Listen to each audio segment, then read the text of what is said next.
আগে গাছ থেকে পারতাম বা এইভাবে যে কাহিনগুলো আছে না বাইরে আমাদের নাককাটি খালে যে খাল আছে, লবণ পানির ভিতরে ভিজিয়ে রাখতাম। একদিন পর 2 দিন পর যাইতাম, যে বন্ধু বান্ধব মিলে উঠায় পরে শুকোয় রোদ্রে মুইছে বন্ধু বান্ধব সবাই এক জায়গায় গোল হয়ে সব বসে সেই মজা করে খাইতাম। দেশীয় ফল, ঠিক আছে, সেই মজা করে খাইতাম। বিশেষ করে খালি গায়ে এই ফুরফুরে বাতাসে এইগুলাতে যেই পরিমাণ খাইছি। আর একটা করছিলাম আমরা, জাপ মাহাই খাইছিলাম এইগুলা। জাম যেভাবে ঝালের ভিতরে ঝাঁকাই খায় না, এভাবে ঝাল কুচি কুচি করে খাইতে এগুলো এরকম ঝাঁকাই খাইতাম। সেই মজা ভাই, জম্মের মজা। ছোটোবেলায় আমি, তারপর আমাদের বাল্য বন্ধু ছিল রাজীব, বক্কার, এরকম আর ঝন্টু, আমরা সবাই মিলে যাইতাম। আমাদের এই সাইডে একটা গাছ ছিল, সেখান থেকে আমরা অনেক বড়, সে গাছ থেকে এই খেজুরগুলো পারতাম। আমি বেশিরভাগ টাইমে গাছে উঠতাম, ওই হ্যাংলা পাতলা ছিলাম, গাছ বাইতে পারতাম খুব। গাছের ধরে ঝাড়া দিতাম, প্রচুর খেজুর পড়তাম। আমরা লুঙ্গিতে করে নিয়ে আসতাম, গামছা বড়ে নিয়ে আসতাম।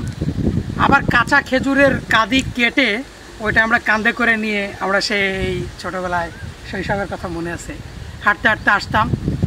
এসে আমাদের এই সাইডে নাকাটি খালের ব্যাপারে একটা জমি ছিল, তার ভিতরে বালু ছিল। বালু উঠায় ওখানে একটা গর্ত করে কান ধরে ওর মধ্যে বসিয়ে দিয়ে আমরা করতাম কি, ওর উপরে বালু দিয়ে ঢেকে দিতাম।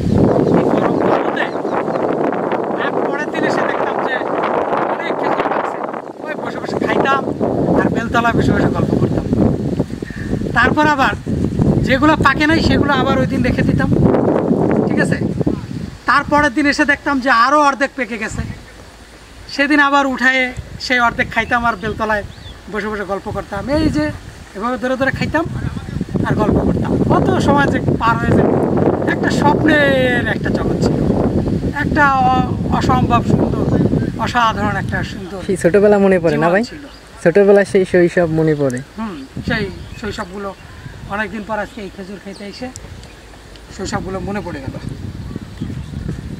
আপনারাও আসেন। এই যে আমি ঢাকা থেকে আসলাম, মৃত নগরী, যান্ত্রিক নগরী, এই জীবন্ত নগরীতে চলে এসেছি। এখন খুব ভালো লাগতেছে, এত চারিদিকে তো সবুজ আর জীবন্ত প্রাণীর উচ্ছ্বাস।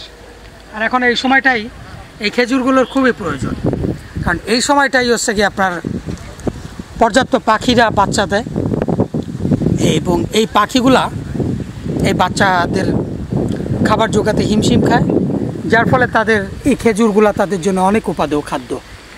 এখানে আসবে, তারা লেগে থাকবে, খেজুর খাবে।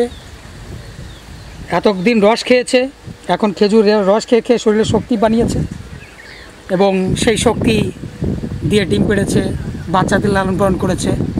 এখন বাচ্চাদের পর্যাপ্ত খাবার দরকার, এখন তারা এই খেজুর খাবে। অসংখ্য খেজুর গাছ আছে।